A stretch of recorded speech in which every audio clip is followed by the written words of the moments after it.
আসসালামু আলাইকুম বন্ধুরা। তো আজকে আপনাদেরকে দেখাবো যে লেয়ার মুরগির খাদ্য কিভাবে তৈরি করা হয়।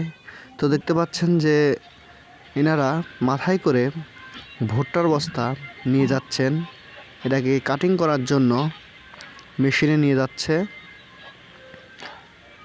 তো আজকে আপনাদেরকে দেখাবো যে আসলে লেয়ার মুরগির খাদ্য কিভাবে তৈরি করা হয়।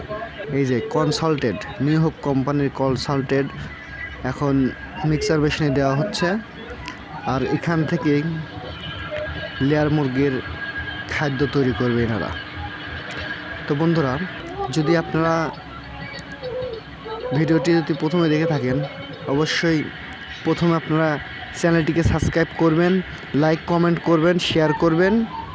আর নতুন নতুন ভিডিও পেতে অবশ্যই চ্যানেলটিকে সাবস্ক্রাইব করতে ভুলবেন না। আর দেখুন যে লেয়ার মুরগির খাদ্য কিভাবে তৈরি করছে। তো বন্ধুরা, তো যারা খাদ্য ভাঙাতে চান আর যারা কিনতে চান, অবশ্যই চলে আসবেন। ঠিকানা চাটমোহন নতুন বাজার, খেওয়াঘাট, সাদিয়া এগ্রো